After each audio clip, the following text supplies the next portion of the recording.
Hey guys, welcome back to another eBay video. In this video, I'm going to be talking briefly about what constitutes a valid tracking number and valid proof of delivery. So recently I had a case where I shipped out the item to the buyer and it was delivered to him. However, I wasn't able to upload the tracking number onto eBay because I was using Amazon, and Amazon tracking numbers aren't trackable on eBay's platform. So I prefer not to upload Amazon tracking numbers on eBay, also because eBay doesn't really like if you dropship from Amazon to eBay. But a couple weeks later, the buyer opened up an item not received case claiming that they didn't receive the item. But of course, I can see in my Amazon tracking number that it was delivered to them. After 4 days, they escalated the case. eBay stepped in and closed the case in the buyer's favor. And the reason was because I didn't provide a tracking number that proved delivery. Now in the appeal, I disclosed all the information, giving them the Amazon tracking number and screenshots showing that it was delivered to the buyer, including a map and address, and it was signed by a person at the buyer's address. But even though I provided all the evidence, including the Amazon tracking number, screenshots that it was delivered, even with a map, and shown that it was signed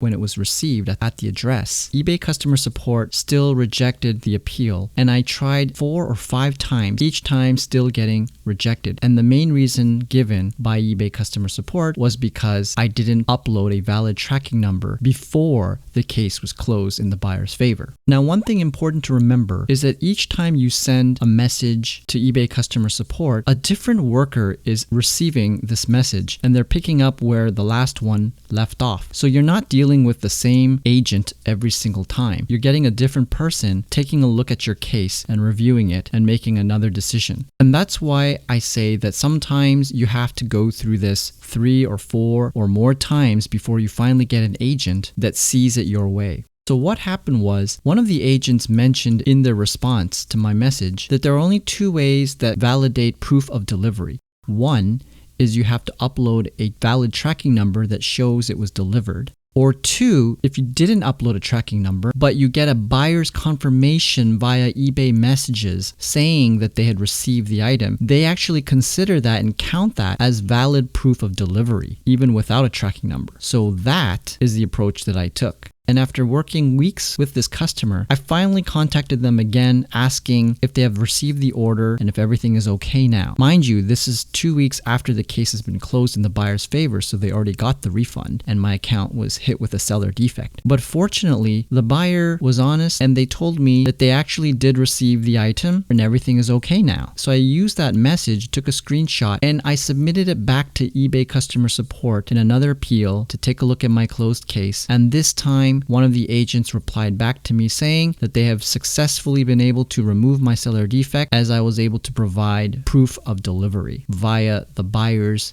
confirmation in the messages. So for those of you out there who are in a similar situation where you've lost a case because you didn't provide valid tracking number or proof of delivery, remember, another way to provide proof of delivery is if you can somehow communicate with the buyer and get them to tell you in the messages that they have actually received the item and everything is okay. That will be considered valid proof of delivery even without having uploaded a tracking number. And you can get your case overturned and have your seller defect removed. So thankfully in my situation, I was able to get this seller defect removed thanks to the buyer's confirmation in the messages. So I hope this helps anyone out there. And if you got any questions or comments, feel free to write them down below. I'll do my best to answer them. And please don't forget to give a like, share, and subscribe for more until next time.